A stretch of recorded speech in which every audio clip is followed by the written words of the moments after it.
Etapas do avivamento coletivo. Após vivermos um avivamento pessoal, sem sombra de dúvidas, iremos espalhar o fogo. E esse fogo que ardeu em nosso coração irá se espalhar por onde passarmos, como foi com Wesley, Finney, Moody e os apóstolos. Eles receberam e deram. Você não dá o que não tem. Se você não tem fogo, terá que inventar um. Se não tem a glória, terá que simular uma. Por esse motivo, encha-se de Deus e depois encha o povo de Deus. Agora, vejamos as etapas de um avivamento coletivo.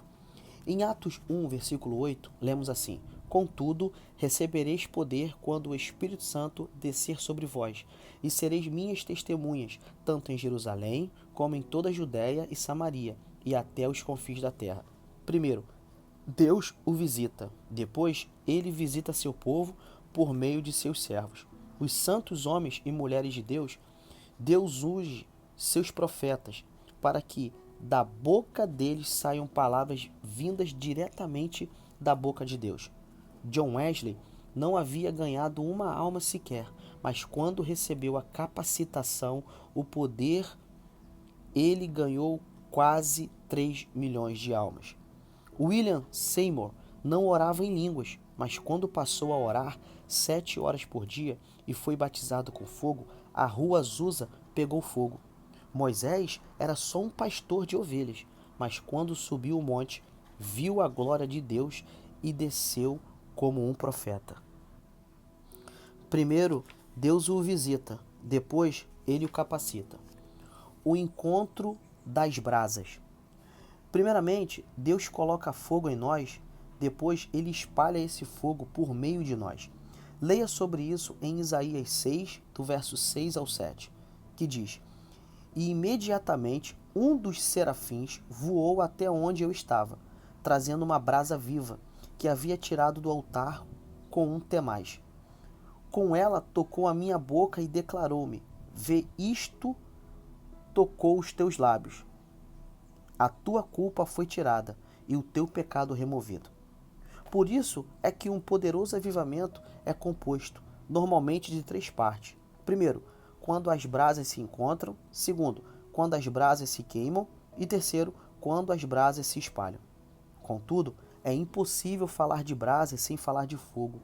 O fogo é uma demonstração visível da glória invisível de Deus. Em Êxodo 3, versículo 2, ele apareceu a Moisés no Monte Horebe, numa chama de fogo do meio de uma sarça, que ardia, mas não se consumia. Em Êxodo 13, verso 22, temos o relato do Senhor conduzindo o povo no deserto por 40 anos, nas noites escuras e tenebrosas, através de uma coluna de fogo. Em Êxodo 19, versículo 18, vemos Deus descendo no Sinai em fogo. Em Êxodo 24, verso 17, notamos que o aspecto do Senhor era como fogo. Em Levítico 6, versículo 9, no altar do tabernáculo, o fogo era mantido continuamente e não se apagava. Em Deuteronômio, capítulo 4, verso 12, Deus falou com Moisés do meio do fogo. Em 1 Reis 18, 38, o Senhor respondeu com fogo à oração de Elias. Em 2 Reis, capítulo 2, verso 11, Elias foi transladado ao céu por um carro de fogo e cavalos de fogo. Em 2 Reis, capítulo 6, verso 17, Eliseu foi protegido dos exércitos sírios por cavalos e carros de fogo. Em 1 Crônicas 21, verso 26, Deus respondeu à oração de Davi com fogo.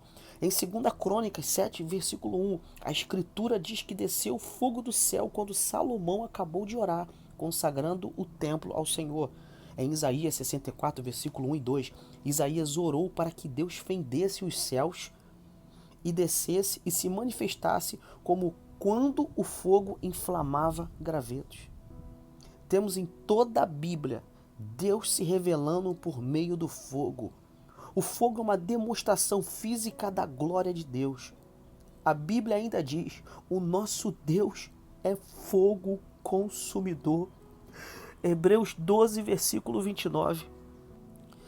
Os seus ministros são ministros labaredas de fogo. Hebreus 1, versículo 7. O trono de Deus é fogo. Daniel 7, versículo 9. A palavra de Deus é fogo. Jeremias 23, 29. O amor de Deus é fogo. Cantares, capítulo 8, verso 6. E ainda no Novo Testamento encontramos Jesus batiza com fogo. Mateus 3, versículo 11. O Espírito Santo desceu no dia de Pentecoste com línguas de fogo. Atos 2, verso 3. Apocalipse diz que os olhos do Senhor são como chamas de fogo. Apocalipse 1, verso 14. Então, após todo esse entendimento do fogo de Deus, devemos nos perguntar qual o processo de Deus para ele derramar esse fogo. Veja, primeiro, quando as brasas se encontram, Isaías capítulo 6, verso 6. Primeiro, Deus junta as suas brasas. Matei Henry diz: sempre que Deus tenciona exercer misericórdia para com o seu povo, a primeira coisa que ele faz é levá-lo a orar. Quando as brasas se encontram, o fogo aparece. Tempos antes, na Rua Azusa, John Wesley, Charles Wesley e George Whitefield formaram o Clube Santo na Universidade de Oxford, em meados do século XVIII, inspirados nas reuniões de oração do conde Ludwig van Zinzendorf, na Alemanha. Nesse clube santo, esses três homens começaram uma busca constante por avivamento, e o fogo desceu sobre a Inglaterra. Quando as brasas se encontram, o fogo desce. O conde Ludwig Zinzendorf começou as reuniões de oração em 1723, dando surgimento a um dos movimentos mais extraordinários da história da igreja.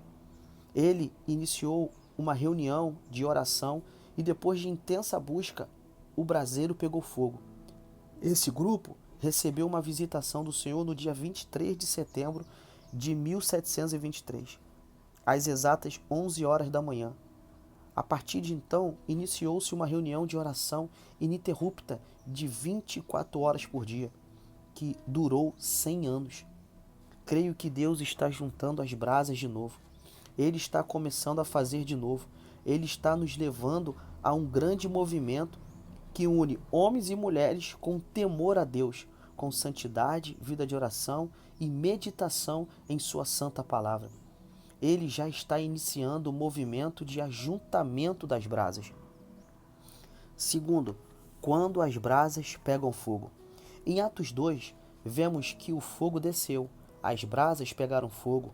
Hebreus 1, verso 7, diz que ele faz de seus ministros labaredas de fogo. Tudo o que precisamos é de um toque de Deus, de uma experiência de fogo, como Isaías, como Moisés na sarça, como os apóstolos no Pentecostes. Moody era um antes do fogo do Espírito e outro depois. John Wesley era um antes do fogo e outro depois. O homem que sobe a montanha jamais será o mesmo que desce. Tudo o que você precisa é de um encontro face a face. É de uma experiência inesquecível com o fogo do Espírito. Este será o dia que você irá pegar fogo. Após Deus juntar suas brasas, Ele coloca fogo nelas. Deus está reunindo os seus servos e colocando fogo neles. Ele sempre fez assim. Homens que oram, homens com a mesma visão e paixão.